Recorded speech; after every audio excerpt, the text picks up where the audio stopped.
Vitória, Vascão. E quem não for, toque, toque.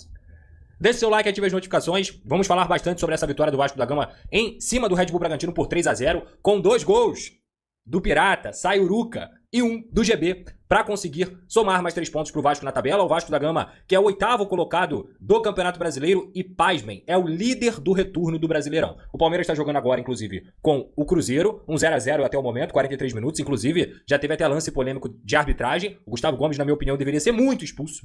Ele quase quebra a perna do jogador do Cruzeiro e ficou só no amarelo, o que é um lance que acaba alimentando as narrativas, principalmente as mais histéricas. Mas o de hoje foi uma loucura. Mas em relação a isso, vamos focar no Vasco da Gama. Focar nessa melhora de um time do Fernando Diniz que conseguiu sair do Z4 do Campeonato Brasileiro, que chega com o trabalho da diretoria, do Pedrinho, do Admir Lopes, do Felipe e de todos os componentes, do Fernando Diniz, que não só trabalhou dentro de campo, mas também trabalhou fora de campo, para dar a um Vasco um nível de competitividade muito interessante, principalmente após a janela.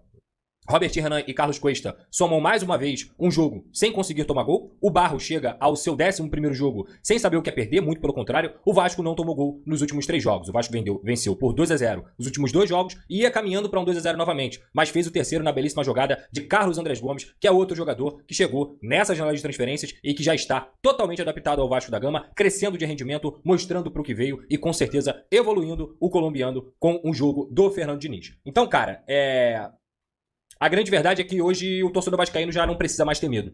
Ele já não precisa mais ter medo de uma instabilidade. Por quê? O que eu quero dizer com isso é o seguinte. O Vasco vai perder, tá? O Vasco vai perder no campeonato. O Vasco vai tropeçar no campeonato. Só que o recorte, ele já não é mais um recorte pequeno. Ele é um recorte de 12 jogos.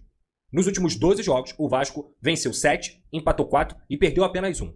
Nos últimos 12 jogos, o Vasco fez 24 gols e tomou 13. Nos últimos 12 jogos, o Vasco é uma equipe que, como eu disse, está como líder do retorno do Campeonato Brasileiro. O Vasco também, durante esses 12 jogos, conseguiu a classificação para a semifinal da Copa do Brasil. Venceu, ou melhor, eliminou o Botafogo, venceu o Fluminense, empatou com o Flamengo. Nesse recorte até mesmo, olhando um pouco os clássicos estaduais, onde o Vasco na temporada e nos últimos anos vinha deixando a desejar. E até isso o Vasco melhorou. O Vasco hoje tem um grande camisa 10, o Vasco hoje jogou sem o principal jogador, que era o Ryan, e mesmo assim o Cruz Maltino conseguiu apresentar um grande futebol em Bragança Paulista. É claro que o Red Bull Bragantino já não é mais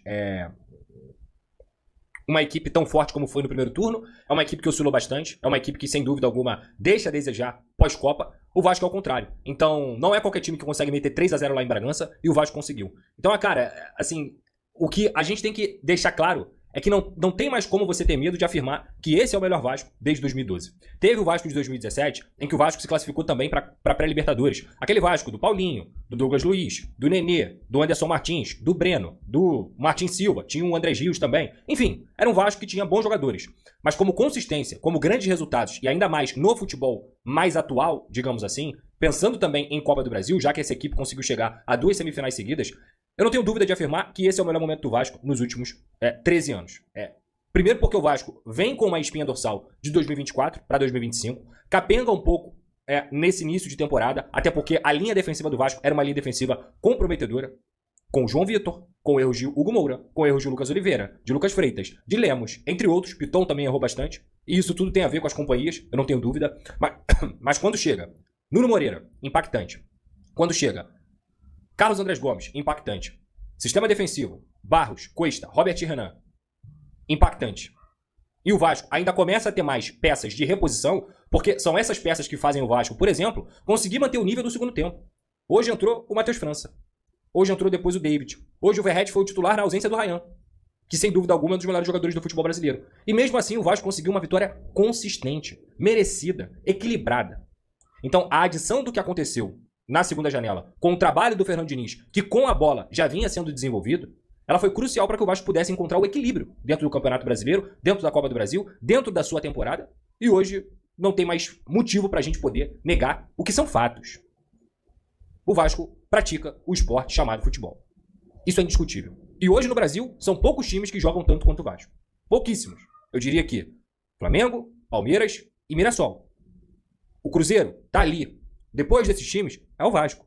Ninguém joga o melhor futebol que o Vasco hoje, além desses times que estão no topo. O Mirassol fazendo uma campanha espetacular, absurda, um trabalho magnífico, que eu sempre cito aqui e que eu sempre valorizo aqui. O Cruzeiro ainda brigando por fora, mas ainda é um time que é muito bem treinado pelo Leonardo Jardim. Flamengo e Palmeiras, com o investimento que tem, não tem nem o que falar. Mas de futebol jogado, eu não tenho dúvida que o Vasco está entre os 5 melhores times do país e os números mostram isso.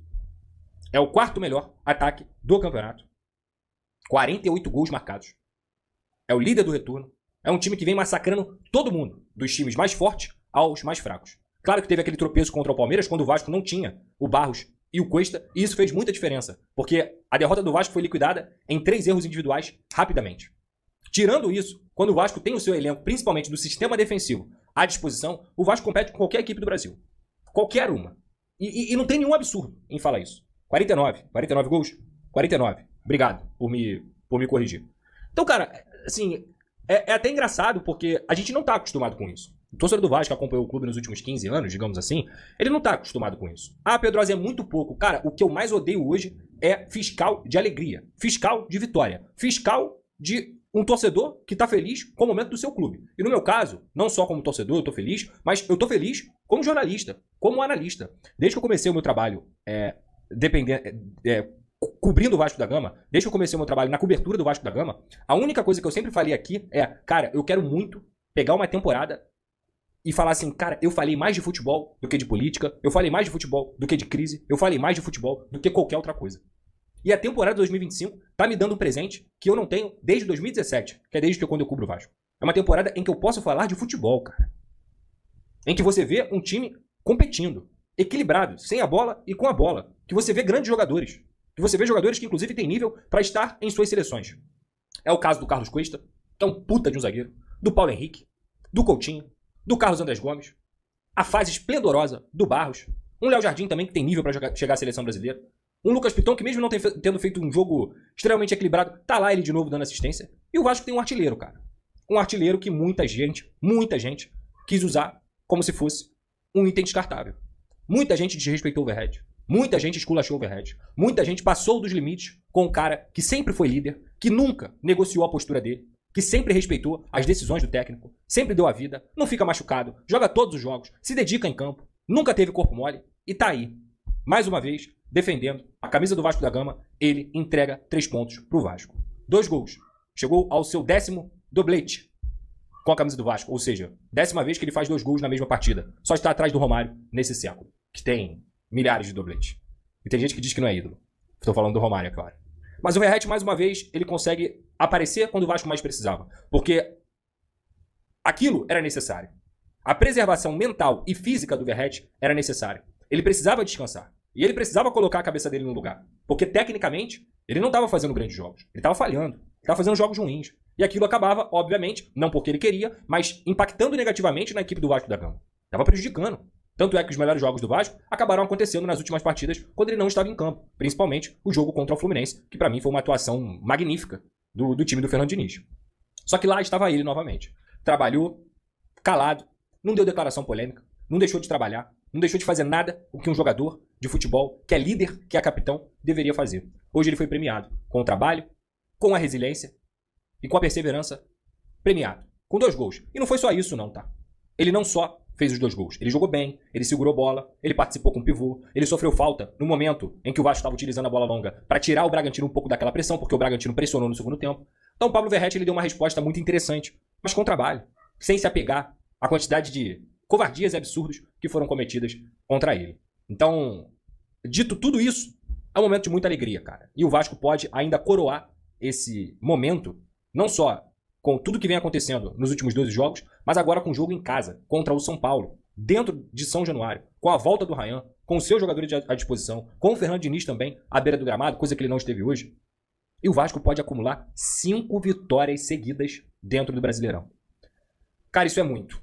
Isso é muito. Já são 4, vai pra 5ª, para tentar a 5ª, digamos assim, porque tem que ter muito respeito com a equipe do São Paulo, que é uma equipe que também vive de altos e baixos aí após a eliminação da Libertadores, mas tem bons jogadores, tem um bom treinador, que é o Crespo, e conseguiu inclusive uma vitória nesse final de semana. Dito isso, dentro de São Januário, com a força da sua torcida, com a volta do Ryan, o Vasco tem tudo para continuar tendo a sequência que a gente está vendo. Então, para finalizar, é isso. Não tenha mais medo.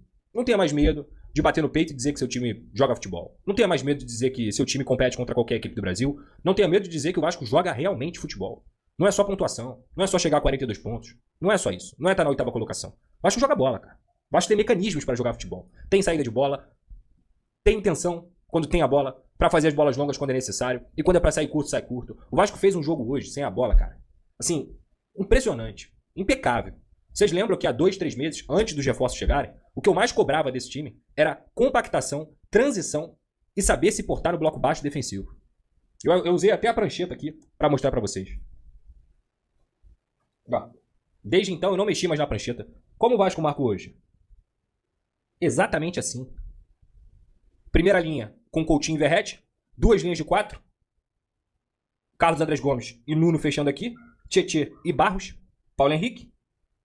Cuesta, Robert Renan. E que jogador é o Robert Renan? E o Lucas Piton. Mas o mais interessante não era só você ver um padrão tático, que estava muito claro, o Vasco marcando no 4-4-2 sem a bola, mas você via o nível de competitividade, brigando por cada bola, tendo atenção na bola aérea, a leitura de bolas aéreas também do Carlos Cuesta e do próprio Robert Renan. O Bragantino pouco jogou, cara. O Bragantino teve pouquíssimas oportunidades, pouquíssimos momentos em que o Léo Jardim realmente foi obrigado a trabalhar. Porque não só essa linha defensiva estava muito bem montada, mas todo o sistema defensivo, que é composto pelos 11 jogadores, estava atento e equilibrado para poder conseguir fazer o jogo que o Vasco fez. E olhando um pouco isso de forma cronológica, a gente começa a nossa análise mais aprofundada de Vasco 3, Red Bull Bragantino 0 ou Red Bull 0, Vasco 3, já que o Vasco era visitante no Campeonato Brasileiro.